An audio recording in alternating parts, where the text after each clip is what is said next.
নমস্কার বন্ধুরা, গুড্ডির ছোট্ট রান্নাঘরে আপনাদের স্বাগত জানাই। আশা করি সকলেই ভালো আছেন। আজকে একটা নিরামিষ সবজি বানিয়ে দেখাবো আপনাদের। এই দেখুন, মুগ ডাল দিয়ে একটা তরকারি বানাবো। মুগ ডাল ভিজিয়ে রেখেছিলাম, এখন পেস্ট করে নেব। তো আপনারা পুরো ভিডিওটা দেখতে থাকুন আমি কিভাবে রান্নাটা করি। এই দেখুন বন্ধুরা, পেস্ট করে নিয়ে চলে এসেছি। এখন এর মধ্যে কাঁচা লঙ্কা, ধনেপাতা কুচি, হলুদ আর লবণ দিয়ে দেব। এই দেখুন, এইগুলো এখন ভালো করে মাখিয়ে নেব।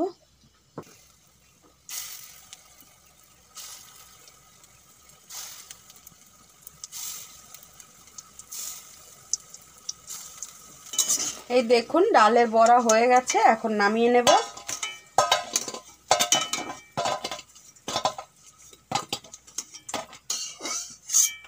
ভেজে নেব, সবগুলো আমি এইভাবেই ভেজে নেব।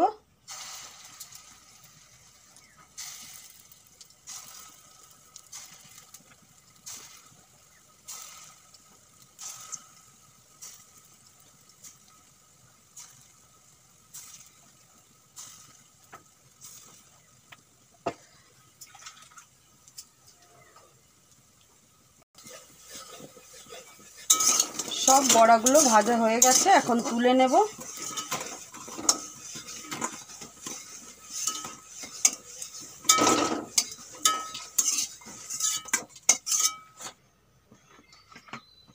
এখন দিয়ে দেব সরষের তেল। তেল গরম হয়ে গেছে, ফোড়নে দিয়ে দেবো আমি জিরা, তেজপাতা দুটো শুকনো লঙ্কা, একটা কেটে রাখা পেঁয়াজ দিয়ে দেবো।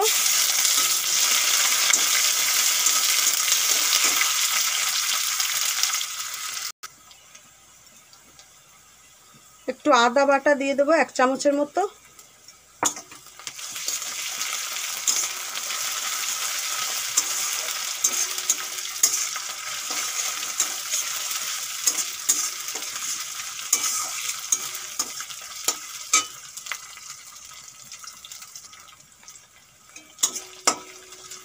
আদার কাঁচা গন্ধ চলে গেছে, এখন আমি গুঁড়ো মশলা দিয়ে দেবো। কি কি নিয়েছি দেখিয়ে দেবো।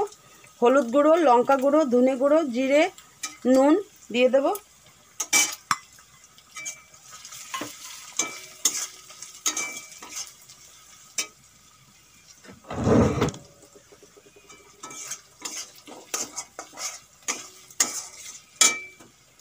সামান্য একটু জল দিয়ে দেবো।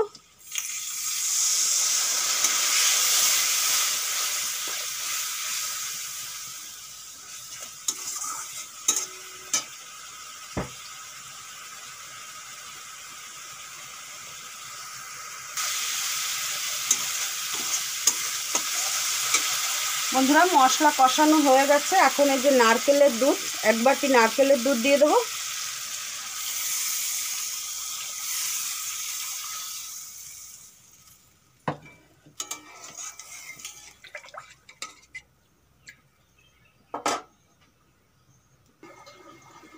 এই দেখুন বন্ধুরা, ঝোল ভালোভাবে ফুটে গেছে, এখন আমি এই বড়াগুলো ছেড়ে দেব ঝোলের মধ্যে।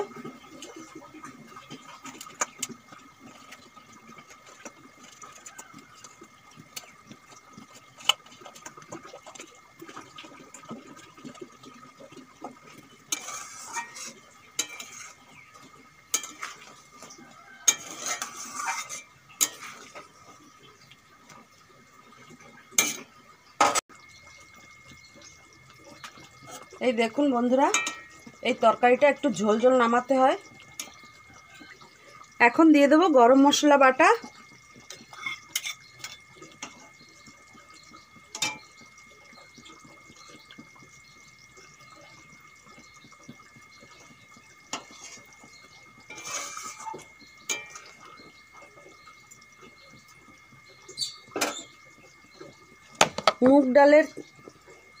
মুগ ডালের তরকারি একদম রেডি, এখন নামিয়ে নেব। তরকারি একদম রেডি। নিরামিষ দিনে আপনারা এইভাবে পেঁয়াজ না দিয়ে শুধু আদা বাটা দিয়ে বানিয়ে খেয়ে দেখতে পারেন, খেতে কিন্তু দুর্দান্ত লাগে। আমার ভিডিওটা যদি ভালো লেগে থাকে অবশ্যই লাইক শেয়ার সাবস্ক্রাইব করতে ভুলবেন না। আবারও একটা নতুন ভিডিওর সঙ্গে দেখা হবে। আজকের জন্য বাই বাই।